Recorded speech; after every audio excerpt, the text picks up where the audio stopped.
নমস্কাৰ শিল্পীৰ মনৰ খবৰ এই ঠিকানত আজি আমাৰ লগত উপস্থিত আছে গায়ত্ৰী বৰা নামে যাৰ পৰিচয় আমি আটাই জানো গায়ত্ৰী বৰা মানে জোনালী LLB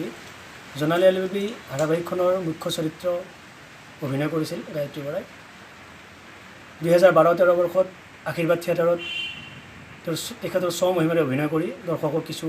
আমোদ দিছিল আৰু এইবাৰ গায়ত্ৰী বৰা আছে সোণালী জয়ন্তী বৰ্ষ গৰকা থিয়েটাৰ ভাগ্যদেৱী গায়ত্ৰী বৰাৰ পৰা আমি কিছু কথা জানিবলৈ চেষ্টা কৰিম আমাৰ এই পেজ আৰু চেনেলৰ জৰিয়তে আহকচোন আমি গায়ত্ৰী বৰাৰ কিছু মনৰ কথা জানিব বিচাৰিম বাইদেউ নমস্কাৰ নমস্কাৰ আমি আমাৰ যিটো পেজ বিজ্ঞাপন আৰু ইউটিউব চেনেল টিপটপ 33 জৰিয়তে আপোনাক আমি প্ৰথমতে সুধিব বিচাৰোঁ যে অভিনয়লৈ অহাৰ কাৰণ কি আপোনাৰ প্ৰশ্নৰ উত্তৰ মই দিম কিন্তু মই অকণমান ক'ব লাগিব মই টিকটক চেনেল আৰু ফেচবুক পেজ বিজ্ঞাপনৰ জৰিয়তে সমূহ দৰ্শকক মই নমস্কাৰ জনাইছোঁ লগতে টিকটক চেনেল আৰু বিজ্ঞাপনৰ সমূহ কৰ্মকৰ্তাক স্বাগতম জনাইছোঁ লগতে এইখিনিতে অকণমান আমাৰ এটা পৰিচয়ৰ ক্ষেত্ৰত অকণমান এটা ভুল হ'ল আপোনাৰ ভুল হ'ল কথাটো হৈছে মোৰ 12-13 বৰ্ষ নহয় 11-12 বৰ্ষ অঁ আশীৰ্বাদ থিয়েটাৰত গতিকে 12-13 যিসকল আছিলে তেওঁলোকে ভাবিব নহয় মই আমি আছিলোঁ গতিকে মই 11-12 বৰ্ষত আছিলোঁ আশীৰ্বাদ থিয়েটাৰত এতিয়া আপোনাৰ প্ৰশ্ন উত্তৰ দিওঁ অভিনয়লৈ অহাৰ কাৰণ সঁচা কথা ক'বলৈ গ'লে কাৰণ একোৱেই নাই ভাল পাওঁ প্ৰথম অৱস্থাত মই অভিনয় আৰম্ভ কৰিছোঁ 5 বছৰ বয়সৰ পৰা তেতিয়া মই শিশু শিল্পীৰ চৰিত্ৰত অভিনয় কৰিছিলোঁ বিচনা চাৰিআলি একাংকিকা নাট প্ৰতিযোগিতাবিলাকত তাৰপৰা ভাল পাওঁ পঢ়া শুনাৰ মাজৰ অভিনয়টো এনেকৈ কৰি গৈ আছোঁ অল আছাম বহুত কম্পিটিশ্যন কৰিলোঁ তাৰপৰা কৰি গৈ থাকোঁতে মোক যেতিয়া সৰুতে মানুহে সোধে যে সকলো ল'ৰা ছোৱালীকে সোধে মাক দেউতাকে বা কোনো খুৰা খুৰী যিকোনো মানুহে আহি সোধে যে কি হ'বা তেতিয়া মই কওঁ যে মই এক্ট্ৰেছ হ'ম কিন্তু নাজানো এক্ট্ৰেছ কেনেকৈ হয় নাজানো টিভিত ওলাম খালি এইটোৱে মোৰ মনৰ মানে তেতিয়াৰ আৰু টিভিত ওলাম অভিনয় কৰিম মাধুৰী দীক্ষিতক দেখিছিলোঁ তেতিয়া খুব ডান্স কৰি থকা সেই সপোনৰ পৰাই মোৰ সপোন ঢাপলি মেলিলে গুৱাহাটী মহানগৰীলৈ আৰু তাৰ পৰাই মোৰ অভিনয় যাত্ৰা আৰম্ভ হ'ল গতিকে কাৰণ বিশেষ একো নাই খুব ভাল পাওঁ বহুত শ্ৰদ্ধা কৰোঁ এই লাইনটোত আৰু মোৰ বৰ্তমান অৱস্থাত এইটো পেচাও কিন্তু তাতকৈ বেছি মোৰ এইটো বিৰাট বিশ্বাস যদি আমি আপোনাক সুধোঁ যে সৰুতে আপুনি যিটো সপোন দেখিছিলে যে মই এগৰাকী অভিনেত্ৰী হ'ম অভিনেত্ৰী আপুনি হ'লনে বাৰু অভিনয় কৰিলেই অভিনেত্ৰী হ'ব পাৰিব বুলি মই নাভাবোঁ তাৰ কাৰণে হ'বৰ কাৰণে বহুত কিছু গুণৰ প্ৰয়োজন হয় কিন্তু এটি দুটিকৈ আহৰণ কৰিবলৈ চেষ্টা কৰি আছোঁ আৰু ৰাইজৰ মৰম চেনেহ আশীষ পালে এদিন মই মোৰ সপোনত বাস্তৱ ৰূপ দিব পাৰিম বুলি মই ভাবোঁ নিশ্চয় আমি এবাৰ আপোনাক সুধিব বিচাৰিছোঁ যে আপুনি ভ্ৰাম্যমানত অভিনয় কৰিছে এটা বৰ্ষ আগতে তাৰপিছত আপুনি কেমেৰাৰ সন্মুখত অভিনয় কৰিলে দুখন জনপ্ৰিয় ধাৰাবাহিক নন্দিনী আৰু জোনালী LLB আচ্ছা জোনালী LLBত আপুনি মুখ্য চৰিত্ৰত অভিনয় কৰিছে তাত আপুনি কেমেৰাত অভিনয় কৰিছে আৰু থিয়েটাৰত আপুনি দৰ্শকৰ লগত লাইভ অভিনয় কৰিছে তাৰ মাজত পাৰ্থক্যত আপুনি কি বুলি ভাবে পাৰ্থক্য মানে প্ৰথম বছৰ যেতিয়া মই আশীৰ্বাদ থিয়েটাৰলৈ যাওঁ অকণমান বকল হ'ব কথাবোৰ আশীৰ্বাদ থিয়েটাৰলৈ যাওঁ তেতিয়া মই থিয়েটাৰৰ বিষয়ে একো নাজানিছিলোঁ থিয়েটাৰ চাই পাইছোঁ কিন্তু থিয়েটাৰ মঞ্চ বা থিয়েটাৰ মই একো দেখা নাই তেনেকৈ নাজানো ৰবীন দাই হঠাতে মানে জনালে যে গায়ত্ৰী মই বিচনা চাৰিআলি ৰবীন দা বিচনা চাৰিআলি এনেকৈ হেৰি হৈ তই এতিয়া কাম আৰম্ভ কৰিছোঁ এইবছৰ মোৰ তাত শিকি দিয়া এনে বুলি ক'লে পৰু বৈশ্য স্বনামধন্য এক্টৰ ৰোমাণ্টিক হিৰ' ৰাগ ৰঞ্জন তেওঁলোক দুজন আছিলে তাৰপিছত ক'লে যে মই চখতে গুচি গ'লোঁ আচলতে সেইটো বয়সত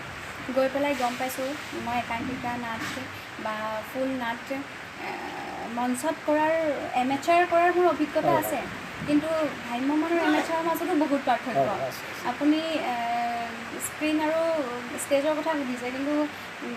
ভ্ৰাম্যমানৰো এমেচাৰৰে বহুত পাৰ্থক্য গতিকে তেনেকৈ গৈ মই আৰম্ভ কৰিলোঁ কিন্তু আপুনি পাৰ্থক্য সুধিছে নহয় তাৰপিছত আহি পেলাই আকৌ কেমেৰাত তাতো মই এক মুখ্য চৰিত্ৰতে অভিনয় কৰিছিলোঁ ভ্ৰাম্যমানৰ প্ৰথম কথাটো হৈ গ'ল ষ্টেজৰ যিটো লেংগুৱেজ সেইটোৱে শিকোঁতে বহুত দিন গুচি যায় বহুত সময় লাগে কিন্তু কেমেৰাৰ কথাটো হৈ গ'ল আপুনি আজি আমি দুজন এনেকৈ বহি আছোঁ এটা কেমেৰা ইটো আমি কথাটো ক'ব জনা নাই আকৌ ৰিটেক কৰিলে আকৌ ল'লে কিন্তু মই মুখ্য পাৰ্থক্য এটাই পাওঁ মোৰ ফালৰ পৰা মই ষ্টেজত যিটো ভ্ৰাম্যমানৰ অভিনয়টো কিছু পৰিমাণে মানে কেমেৰা অভিনয়তকৈ লাউড হয় সেইটো মেইন ডিফাৰেঞ্চ বুলি মই ভাবোঁ আৰু ষ্টেজতটো কৰিলে অকণমান ভইচটো আমি ভাল ভইচ এটা হ'ব লাগিব দমদাৰ ভইচ হ'ব লাগিব মোৰ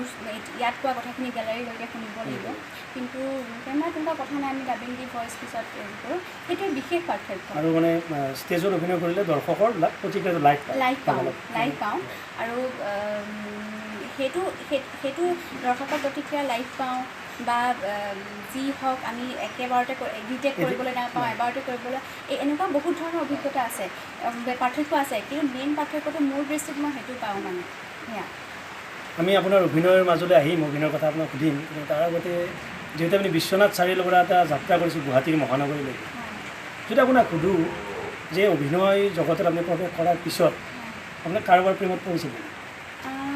অভিনয় জগতৰ আচলতে আমাৰ এইটো লাইনত কাম কৰা সময়ত বহুত মানুহ লগ পোৱা যায় কিন্তু সেইখিনি সময়ত ইমানেই কামৰ লগত ব্যস্ত হৈ থকা যায় যে প্ৰেম শব্দটো যদিও ইমান স্বৰ্গীয় তথাপিতো সেই শব্দটো উপলব্ধি কৰিবলৈ সময় নহয়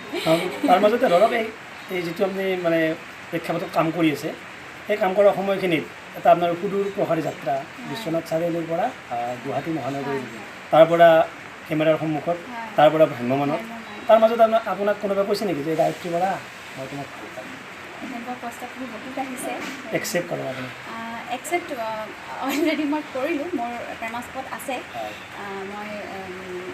কমিটমেণ্ট এটা ৰিলেশ্যনত আছোঁ সেইটো অ'পেন আৰু সকলোৱে জানে আমি খুব সোনকালেই চাগে এটি ভাল খবৰ অসমবাসীকলৈ আগবঢ়াম গতিকে সেয়া তেওঁকো মই তেনেকৈ তেওঁ আমাৰ লাইনৰ নহয় কিন্তু তেখেতক আকৌ মই শ্বুটিঙৰ এটি গান কৰি থাকোঁতে তেখেতক লগ পোৱা গতিকে সেয়া আৰু এই অসমৰ দৰ্শকে ইতিমধ্যে গায়ত্ৰী বৰাৰ প্ৰেমাস্পদৰ কথা গম পালে আশা কৰোঁ মানে অতি সোনকালে দাম্পত্য জীৱন আৰম্ভ কৰক জীৱনৰ দ্বিতীয় ইনিংছ আৰম্ভ কৰক আমাৰ পেজ আৰু চেনেলৰ তৰফৰ পৰা শুভেচ্ছা জ্ঞাপন কৰিছোঁ এতিয়া আপোনাৰ এই কেমেৰাৰ সন্মুখত অভিনয় মঞ্চৰ অভিনয় আপোনাৰ এই যাত্ৰাটো অব্যাহত থাকক দৰ্শকে ৰাইজে আপোনাৰ অভিনয় আদৰি লওক তাৰ মাজতে ভ্ৰাম্যমানৰ কিছু আমি কথা আপোনাক সুধিব বিচাৰিম বৰ্তমান সময়ত এটা শব্দই বিশেষকৈ ভ্ৰাম্যমানক আজি কিছু বছৰ ধৰি চৰ্চালৈ আহিছে শব্দটো হ'ল চিণ্ডিকেট এই চিণ্ডিকেট শব্দটো ভ্ৰাম্যমানত আপুনি কিমান গ্ৰহণযোগ্য বুলি ভাবিব বা চিণ্ডিকেট শব্দটো মানে আচলতে চিণ্ডিকেট হৈছে নেকি ভ্ৰাম্যমানত এতিয়া চিণ্ডিকেট হৈছে নাই হোৱা তাৰ ওপৰত মই বিশেষভাৱে একো ক'ব নোৱাৰিম কাৰণ মই 11-12 বৰ্ষৰ পিছত আকৌ আহিছোঁহে ভ্ৰাম্যমানলৈ আৰু 2 নম্বৰ কথা ভ্ৰাম্যমানৰ যিটো মানে ক্ষেত্ৰ ভ্ৰাম্যমানৰ ক্ষেত্ৰখনত ভিতৰুৱাভাৱে বা পৰোক্ষভাৱে বা প্ৰত্যক্ষভাৱে বহুত কিছু কথা চলি থাকে যিখিনি আমি টিভিতহে গম পাওঁ নিউজতহে গম পাওঁ গতিকে তাৰ ক্ষেত্ৰত বিশেষ একো নজনাকৈ মই কোনো আনচাৰ দিলে নিশ্চয় ভুল হ'ব বা বেয়া হ'ব কিন্তু মই ভাবোঁ ভ্ৰাম্যমানৰ এই বিশাল ক্ষেত্ৰখন যিটোত আমাৰ পৃথিৱীৰে এক মানে অন্যতম এটা ইণ্ডাষ্ট্ৰী উদ্যোগ গতিকে এই উদ্যোগটো যাতে নষ্ট নহওক এই উদ্যোগ যাতে ধ্বংস নহওক এইটো উদ্যোগ যাতে সদায় আজি যদি 70% আছে কাইলৈ 100% তাৰপিছত 150 সদায় আগবাঢ়ি যাওক কাৰণ আমাৰ নিচিনা কলা কৌশলীৰ কাৰণে আপোনালোকৰ নিচিনা নাট্যপ্ৰেমী দৰ্শকৰ কাৰণে এই উদ্যোগটো বহুতেই জৰুৰী আপুনি ভ্ৰাম্যমানৰ উদ্যোগ বুলি কৈছে অসমৰ ৰাইজে ইতিমধ্যে ভ্ৰাম্যমানৰ উদ্যোগ বুলি কৈছে উদ্যোগৰ আপোনালোক কৰ্মচাৰী দিনৰ দিনটো হাড়ভঙা পৰিশ্ৰম কৰাৰ পিছত যদি এই কৰ্মচাৰীসকলক উদ্যোগৰ মালিক প্ৰযোজকসকলে যদি মানে মাননি নিদিয়ে বছৰটোৰ শেষত যিটো মাননি আপোনালোকৰ চুক্তিবদ্ধ হয় সেই মাননি যদি আপোনালোকে নিদিয়ে ইতিমধ্যে কেইবাটাও খবৰ আমি পাইছোঁ যে কেইবাখনো থিয়েটাৰে মানে কলা কৌশলী শিল্পীসকলক মানে মাননি দিয়া নাই এই ক্ষেত্ৰত আপোনাৰ মানে নিজা মন্তব্যটো কি আছিলে প্ৰযোজকসকললৈ মন্তব্যটো নাই মই সমূহ প্ৰযোজকক এই আপোনালোকৰ এই ইণ্টাৰভিউটোৰ জৰিয়তে মই হাতযোৰ কৰি অনুৰোধ জনাইছোঁ তেনেকুৱা নকৰিব আৰু প্ৰত্যেকজন কলা কৌশলীকো মই অনুৰোধ জনাইছোঁ যে তেওঁলোকে 100% নিজৰ ভালটো নিজৰ বেষ্টটো দিবলৈ সদায় ট্ৰাই কৰক আৰু প্ৰযোজকসকলেও তেওঁলোকৰ সেই কষ্টক মানে স্বীকৃতি দিয়ক তেওঁলোকক যাতে নিৰাশ নকৰে ঠিক আছে অভিনয় জগতৰ পৰা আমি কিছু আঁতৰি আপোনাৰ কিছু ব্যক্তিগত কথা সুধিম আপোনাৰ কেতিয়া খং উঠে মিছা কথা ক'লে আপুনি মিছা কথা ক'লে নে আনে আপোনাৰ মিছা কথা ক'লে? মই মিছা কথা পৰাপক্ষত নকওঁ, একেবাৰে নকওঁ বুলি ক'লে ভুল হ'ব, কিন্তু পৰাপক্ষত মই মিছা কথা নকওঁ। কিন্তু মিছা কথা ক'লে বুলিও নহয়, মিছা কথা কৈ ধৰা পৰিলে বিৰাট খং উঠে। ধৰা নপৰিলেতো সেই যোৱাকালি এটা অসমৰ কাৰণে বিশেষ ঐতিহাসিক দিন NRC সংক্ৰান্তত।